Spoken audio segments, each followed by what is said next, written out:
La filosofía antigua se suele dividir y llamamos en general a los primeros filósofos presocráticos, justamente obviamente haciendo referencia a todos los filósofos que son anteriores a Sócrates. ¿Por qué se hace esta división? ¿Por qué es tan importante la figura de Sócrates? Bueno, eso es un poco lo que vamos a tratar de desarrollar en este video. El siglo de oro más importante de la filosofía griega, que es donde están Sócrates, Platón y Aristóteles básicamente, es en los siglos quinto y cuarto antes de Cristo más o menos. Bueno, primero vamos a decir algo importante sobre la figura de Sócrates. Históricamente no se sabe demasiado, ¿sí? Él no deja obras escritas. Entonces nosotros las ideas de Sócrates las conocemos siempre a través de los discípulos suyos, ¿sí? En este caso los dos más importantes son Jenofonte y Platón, los dos testimonios centrales, ¿no? Y un dato no menor es que Sócrates en la historia de la filosofía es muy elogiado, ¿sí? Hay filósofos que han llegado a comparar a Sócrates con la figura de Jesús, ¿sí? Obviamente no porque Sócrates sea divino, sino porque tuvieron varios rasgos parecidos, ¿sí? Por un lado, por ejemplo, ambos tuvieron muchos seguidores y discípulos, ¿sí? Por otro lado, ninguno de los dos escribió por su cuenta, ¿sí? Y sin embargo recibimos testimonios escritos de sus discípulos. Después, bueno, por otro lado, Cristo muere mártir, ¿sí? Y Sócrates, algunos dicen que muere por la verdad, ¿sí? Como que muere, es casi un martirio la muerte de Sócrates, ¿sí? Así la relata Platón en la Apología de Sócrates, que es un texto de Platón, que justamente lo que cuenta es cómo Sócrates es sentenciado a muerte. ¿Por qué? Porque bueno, la sociedad griega del momento lo acusa de corromper a la juventud y de generar revoluciones y demás. Y por otro lado lo acusan de acebeia, que lo que significaba era básicamente como una especie de impiedad hacia los dioses del momento. Él no aceptaba el politeísmo de la Grecia de entonces. Y por último, y no menor, sino que me parece quizás lo más importante, es que ambos fueron considerados maestros y maestros virtuosos, ¿sí? Eran modelos de vida ellos mismos. Y esto es importante en Sócrates porque la realidad es que una persona virtuosa, una persona que uno sabe que es buena, que es un modelo de vida, eso en general lleva a tener discípulos, ¿sí? En general a uno le pasa, dice, bueno, yo sé que una persona es buena realmente y yo a esa persona la voy a escuchar un poquito más, ¿sí? Incluso, por ejemplo, Erasmo de Rotterdam, un humanista del Renacimiento cristiano, va a decir San Sócrates ruega por nosotros, ¿sí? Haciendo referencia a este carácter de vida virtuosa que llevaba Sócrates.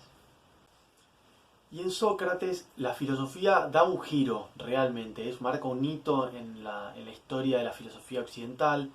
Primero porque él desarrolla algunos principios, ¿sí? Que van a ser como el eje sobre el que se va a sostener gran parte de la filosofía clásica de Occidente. Y por otro lado marca un giro porque empieza a tratar temas diferentes, empieza a abordar otros temas que antes no se trataban, ¿sí? Los primeros filósofos se interesaban más en la naturaleza, no sé si se acuerdan, sobre el mundo exterior y buscaban un principio común, un logos interno. Bueno, Sócrates y el contexto del momento va a empezar a reflexionar sobre el hombre mismo, ¿sí? Sobre lo humano, sobre la moral, sobre la política, etc. Pero bueno, antes de meternos y desarrollar las ideas de Sócrates, tenemos que pasar a explicar un poquito los contrincantes contra los que Sócrates discute, que eran los sofistas, ¿sí? Es muy importante desarrollar sus ideas porque en realidad Sócrates no es un pensador aislado, no es que él desarrolle un pensamiento independiente, sino que Sócrates siempre dialoga y responde a los sofistas, ¿sí? Incluso nosotros la filosofía, el pensamiento de Sócrates lo recibimos en gran parte de los diálogos de Platón, que justamente son diálogos entre Sócrates y distintos personajes sofistas. ¿Quiénes eran los sofistas? La palabra sofista quiere decir, etimológicamente el término, quiere decir sabio, ¿sí? O maestro de la sabiduría. Es en realidad la misma palabra que usamos para filosofía, ¿sí? Ese sofía que significa sabiduría. Pero la realidad es que cuando nosotros vemos la historia, ¿sí? El sofista estaba lejos de ser un verdadero buscador de la sabiduría. Incluso hoy en día el término sofista tiene un tinte negativo, peyorativo, ¿sí? Es como casi un insulto. y vamos a ver un poquito por qué surge esta idea de sofista, ¿no? Ustedes saben que Grecia en ese momento, ¿sí? En esos años, no tenía todavía una unidad política superior, ¿sí? Por encima de las pequeñas ciudades o de las pequeñas polis, ¿sí? No había todavía un imperio, una nación que unificaba todo. Recién lo va a tener, bueno, varios años más tarde con Alejandro Magno, pero en ese momento cada una de las pequeñas ciudades o de las polis era independiente, ¿sí? Y se gobernaba como una especie de democracia bastante espontánea, ¿sí? Ya no había más un régimen tan aristocrático, y en ese momento los ciudadanos que eran libres se juntaban en el ágora, ¿sí? Que era ese pequeño espacio público de encuentro en la plaza principal, y ahí discutían los asuntos fundamentales públicos, ¿sí? Y los ciudadanos podían hacerse escuchar en el ágora y podían intervenir en los debates públicos. ¿Qué pasó entonces? Como ellos podían intervenir, se empezó a hacer muy importante, ¿sí? Y más importante que nunca, tener una gran capacidad de oratoria, ¿sí? Era clave poder exponer cada uno sus ideas y poder exponerlas con fluidez, con claridad, con buenos argumentos y tratar de ser lo más persuasivos posible, lo más convincentes. Entonces, la retórica, la dialéctica, ¿sí? La argumentación, se empezaron a convertir casi en armas políticas del momento, ¿sí? Para lograr convencer al resto. Y bueno, ¿a qué viene todo esto? Los sofistas, precisamente, ellos buscaban enseñar estas artes de oratoria, de retórica y de persuasión, siempre orientada a la idea de convencer, a la idea de que nuestro discurso gane por sobre el resto, ¿sí? A la idea de participar en esa asamblea pública.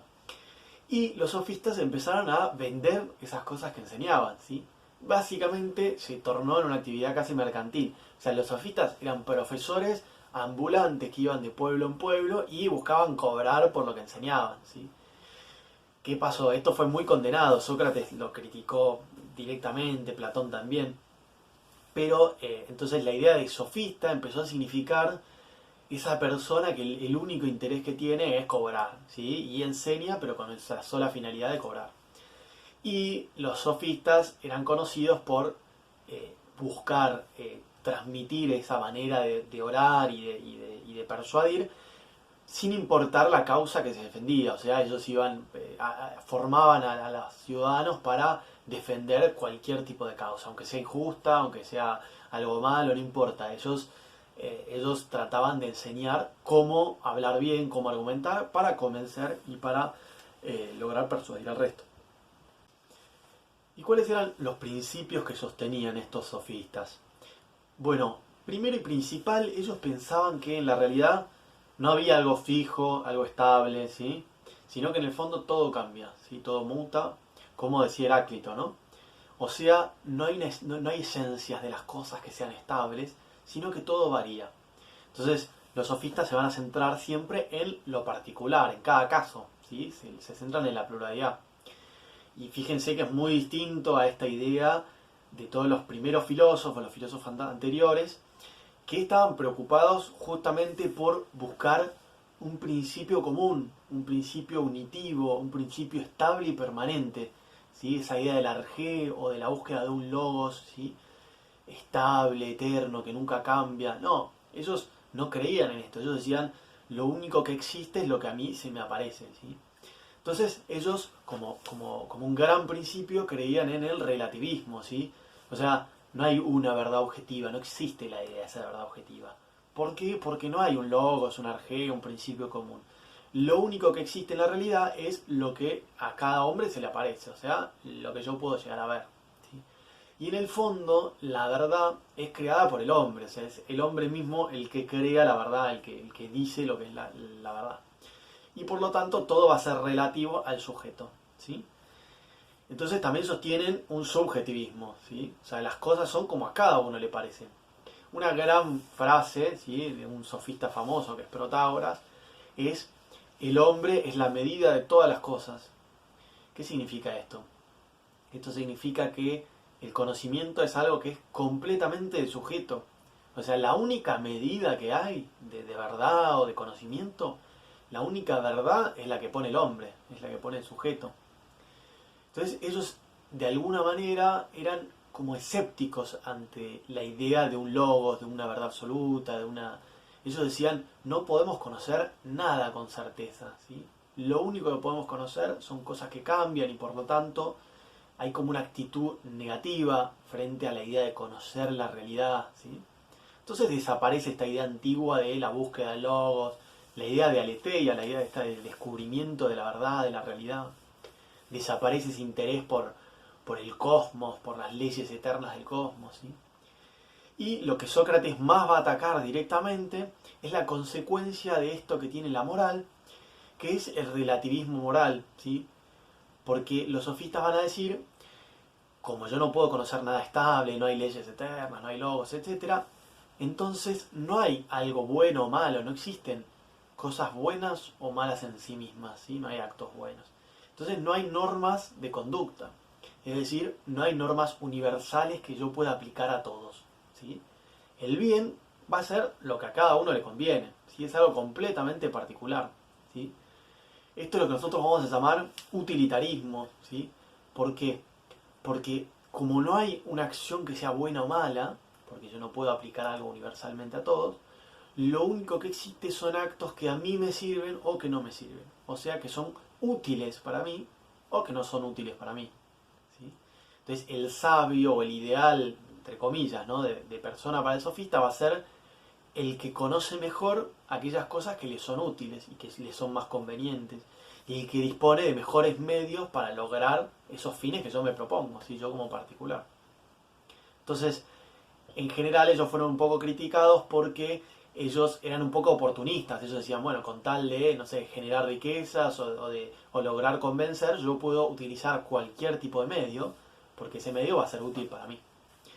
Y para ayudar a esta argumentación y a convencer y a ganar esas discusiones, ellos también promovían una educación más enciclopédica, ¿sí? O sea, a ellos no les interesaba generar virtudes en los alumnos, o que conozcan una verdad o un bien, o que descubran el sentido de las cosas. No, al sofista lo que le interesaba era más bien que estos jóvenes aprendan muchos datos, que aprendan información, ¿sí? Porque de esa manera lograban tener quizás más argumentos o más herramientas para discutir después en la plaza esta pública.